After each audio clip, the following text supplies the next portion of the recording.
Video marketing strategy to grow your business. My name is Jerry Tarkowski from Vimico. Thank you for joining me on this lovely day or evening, wherever you are.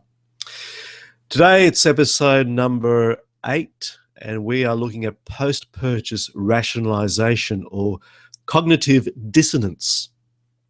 So we're going to look at what exactly that means. You may have an idea already, but we're going to have a really close look at what it means and why it's so important for your business, and what you need to know to overcome it, and using video in particular to overcome these problems with the post-purchase rationalization. So let's get straight into it. I like to keep these hangouts around about 20 or 30 minutes because I do value your time, so we don't spend too much time fluffing around. We get straight into it. And once again, thank you very much. I'm just going to share my slides and we'll go straight into it. So there we go. This looks like it. Okay, just a reminder, I do have this free download for you. It's called Video SEO, your simple step-by-step guide to rank on Google and get more views. So if you have any videos online, or you're planning to shoot some videos in the future and you want to get more views for your video, then this little guide is very handy for you. You can just download it. It's free. You don't need to study SEO. You just follow the steps 1, 2, 3, 4, etc., and it takes you right through the process. So before you shoot the video, it's got a section there. It's got a section when you actually shooting a video. The third section is when you upload your video, and the fourth section is after it's uploaded, how do you get more views? So it's very handy. It's only a few pages long, and you can download it at www.vimico.com.au/video SEO, and I'll have that link below the video when you're watching a recorded version of this. So there it is. Get your free download at Video SEO. Very handy for you. Okay. Welcome, as I said, to Video Marketing Strategy to Grow Your Business. This is episode number 8, Post-Purchase Cognitive Dissonance. Very important for video marketers. Now, obviously, we love making a sale. That's really the pinnacle of what we do as a business. Obviously, if we don't make sales, we don't survive as a business. So it's all about selling. But it is a two-way street. You want to make a sale, but you are also helping your customer achieve what they want to achieve. So usually you solve a problem, and so it's beneficial for both parties. The customer is happy, they've got a product or service that will help them solve their problem, and obviously you made a sale, which means you survive another day. But sometimes you don't have a happy customer, and you end up with what's called an unhappy customer. And unhappy customers are no good for business. An unhappy customer will never buy from you again. If they've had a poor experience with you, they're just not going to buy from you again. So you lose out on getting a repeat customer. They may demand a refund. So the whole process you've undergone to find a lead, to nurture the lead, and to convert the lead into a customer is all a waste of time, because they've just demanded their money back and they're unlikely to buy from you again. And even worse still, they may tell everyone else not to buy from you. So in fact, you could lose potential customers, and you certainly won't get any referrals. So unhappy customers are no good for business. So what makes an unhappy customer? Well, there's something called cognitive dissonance. Now, there's obviously other reasons why, but we're going to look at cognitive dissonance. And what is cognitive dissonance? Well, the long answer is it's the mental discomfort experienced by an individual who holds two or more contradictory beliefs, ideas, or values at the same time, or is confronted by new information that conflicts with their existing beliefs, ideas, or values. So what does that mean? Well, okay, we're living in Australia. It's summertime in Australia now. If I opened the door to go outside and it started to snow, well, that would be quite bizarre. And it would cause cognitive dissonance because, as far as my belief is, that it doesn't snow in summer. So why is it snowing? So I would certainly experience mental discomfort. So that's cognitive dissonance. Also, I'll give you another example. If there was a movie coming out and I was so looking forward to it, I was thinking this would be brilliant to watch. It might be the new Star Wars movie, for instance. And it finally comes out, it's finally released. All the reviews are brilliant. They're saying what a wonderful movie this is. All my friends have gone to see it. They're raving how great it is. You must see it. It's a fabulous movie.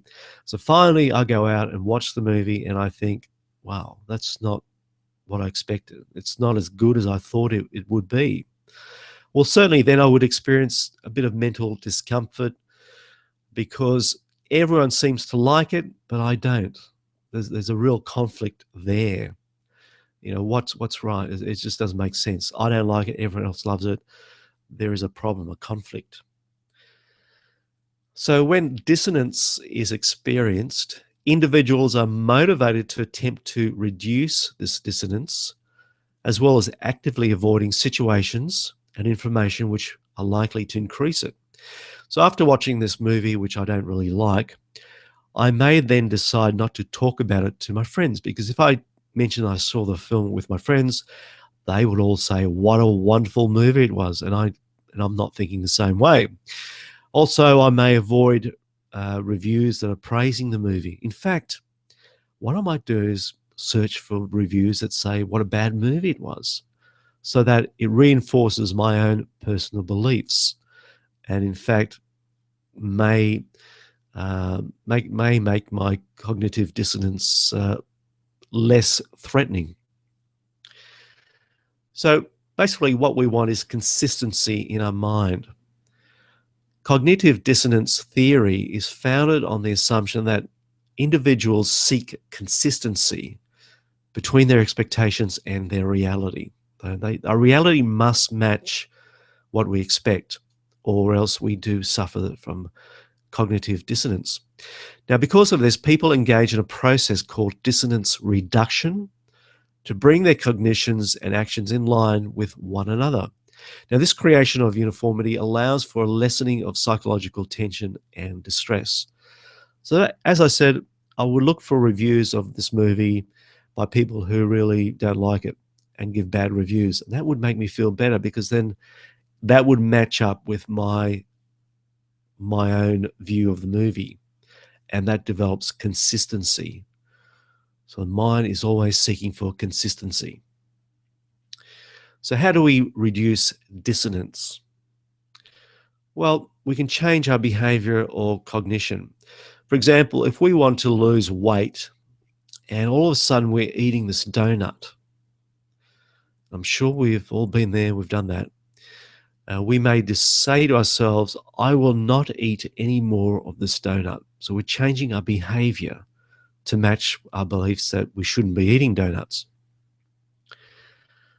We may also justify our behavior or cognition. Now, cognition is just a thought process, by changing the conflicting cognition. So we may say to ourselves, you know, I'm allowed to cheat every once in a while. It's not a bad thing. It really is not a bad thing, as long as it's just once in a while. This is once in a while, so therefore I have nothing to worry about. I am not cheating myself, really. So that may reduce the dissonance.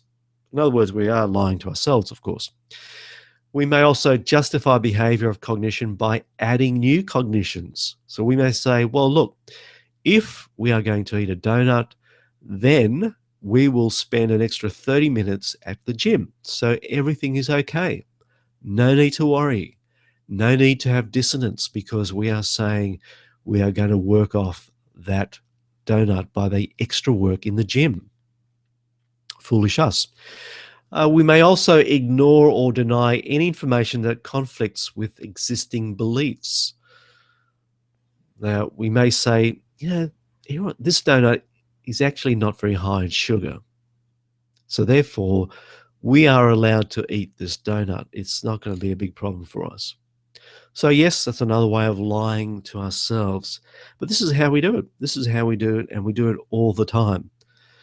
Uh, these are some of the ways we can reduce dissonance, but that's what we're seeking. We want to reduce dissonance. Now, it's the old fox and the grapes story. It's a great fable. In the story, a fox sees some high-hanging grapes and wishes to eat them. But when the fox is unable to think of a way to reach them, he decides that the grapes are not worth eating, as they're probably not ripe, or that they are in fact sour. And that's where we get the common phrase, sour grapes. So again, if we want something, we're not able to do it, that creates the dissonance. So we write it off and say, well, it probably is not worthwhile anyway. Now, for us, we're interested in dissonance when people make purchases. So how can we reduce dissonance when people are purchasing things? Or how does, in fact, dissonance happen?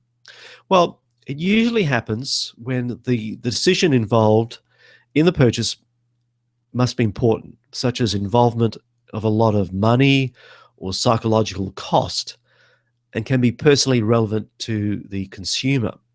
So obviously, when you buy, a loaf of bread or the newspaper, you're not going to have a lot of dissonance in that purchase. It's not a big purchase. It's not a big problem, not a big issue.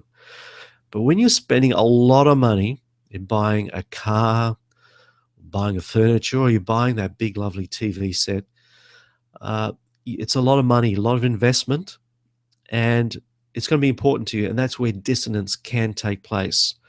Also, if you're going to the hairdresser and you're getting hair done, which is not really my problem, or a problem I would have, but when you go to a hairdresser, it's a psychological investment. It's very important that you do look great, and you're going to cause a lot of dissonance if it doesn't seem right.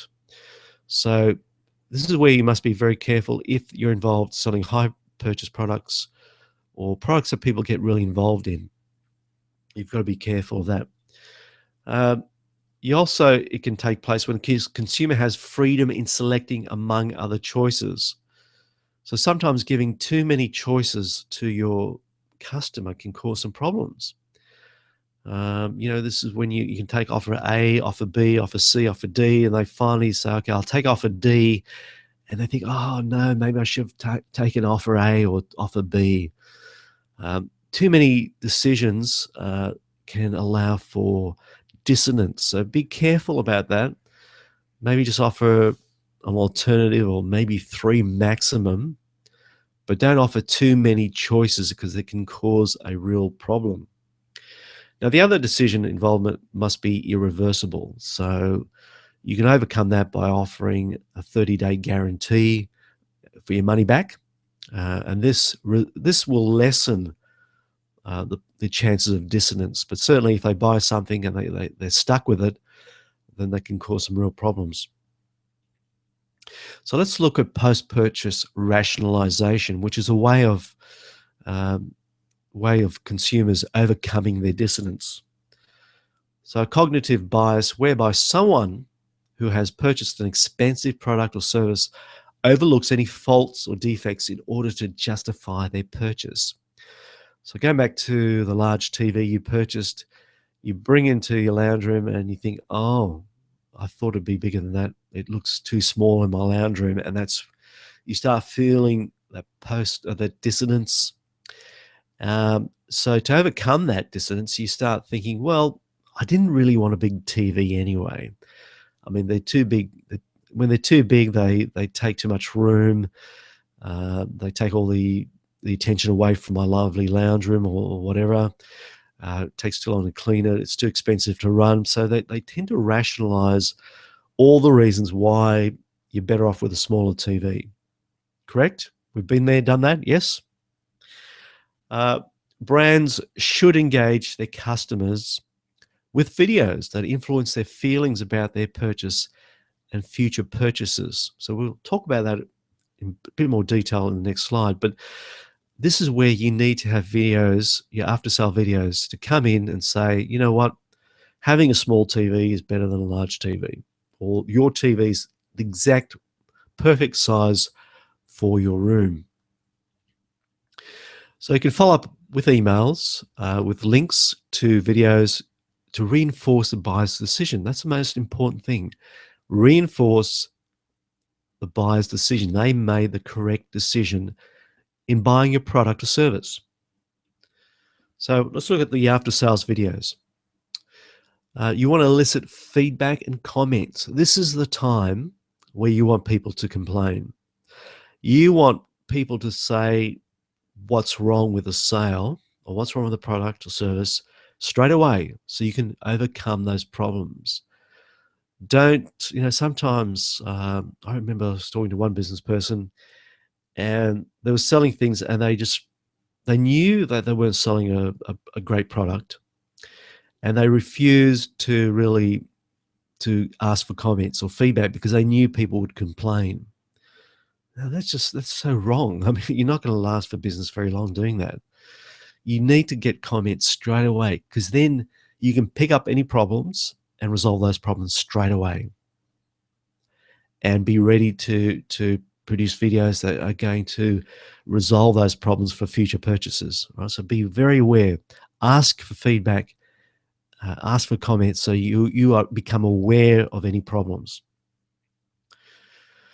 You want to show other uses for your product or service. This is a great way to say, hey, these are added values to your product that you already have. So you don't need to purchase anything else. Do you know your vacuum cleaner? Yes, it does a great job on vacuuming your floors. But hey, did you know you can also vacuum your curtains? You can also vacuum your car, et cetera, et cetera. So look at all the other ways you can use your product. So your product really is a lot better than you thought it would be. You can also offer videos showing how to maintain your product or repair your product yourself. This is added value. This adds life or the extension life of your particular product.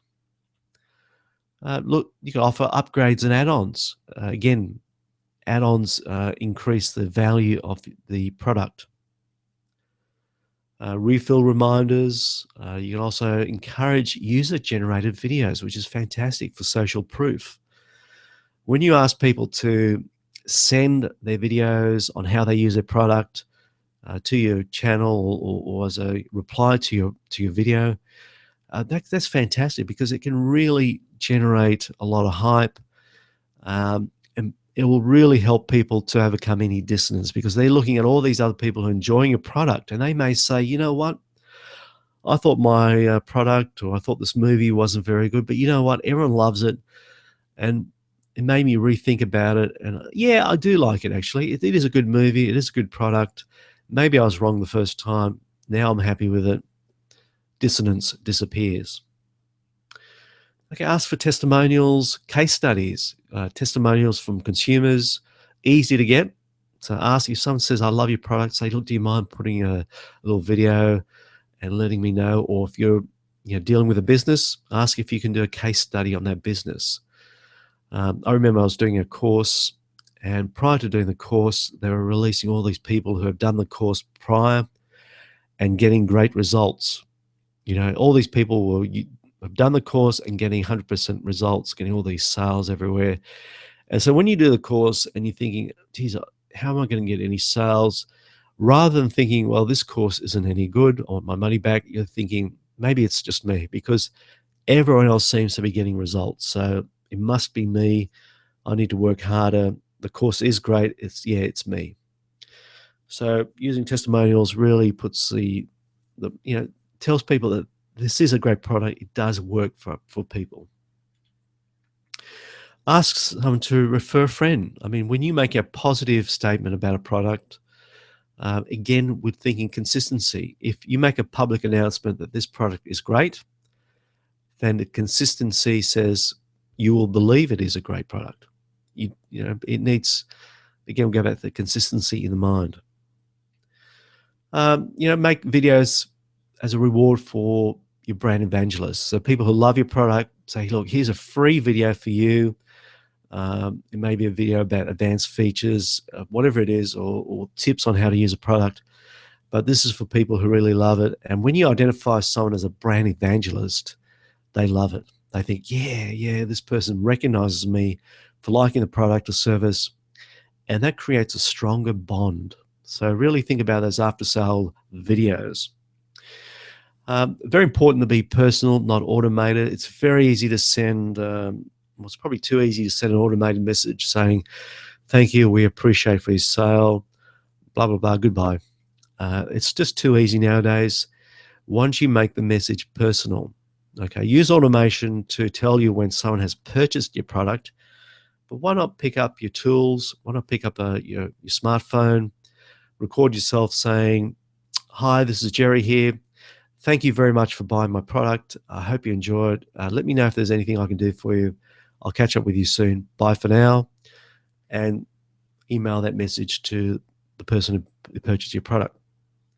Now, obviously, it depends how many products you sell a day, but it only takes you 10, 15 seconds to do that. Send it off to someone. Just imagine the reaction they will have when they open an email from you with a video message from you thanking you for buying their product or service. Just imagine the feeling they would have for that. They think this person's got out of the way and made a video just for me. Wow.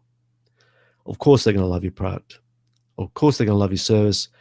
Of course they're going to be a brand evangelist and buy again from you, refer you again. So very simple things. Keep it personal. Be very personal. Thank people personally, and you'll get some great results. And it's just a wonderful way of building out that relationship. So just to summarize today's talk, we spoke about how the customer feels about a purchase will significantly influence whether they continue to buy from you in the future. And, that means referring to you, referring friends, et cetera, et cetera. So very important that the purchase is done correctly. So overcome post-purchase rationalization by delivering video content that reinforces the buyer's decision to follow up with more videos. Use automation to help you personalize your communication with existing customers. That is, just pick up your smartphone, make a video. It takes nothing. 10, 15 seconds, send it through. Easy, but it's personal. Encourage public support for your brand through comments, testimonials, user-generated video. Yeah, create that public support, nice and easy. And that's it. Okay, so nice and easy. And it's such an important process. It's not just making the sale, it's looking after that customer after the sale. Get their comments and look after those problems. Okay, that's it for me for this week. I'm Jerry Tarkovsky from Vimico. You can contact me anywhere there. Also, let you know, of course, my video marketing strategist training program, where you can learn to create the videos that you need to grow your business. It's available at vimico.com.au/membership. It's $47 Australian for the 16 video, 4 modules plus bonuses. That's about $40 US. So you can go there and do the course. Everything is there. And once again, thank you very much for joining me this week. And guess what? We'll be back again next week, same time, same place. I'll see you then. Goodbye for now.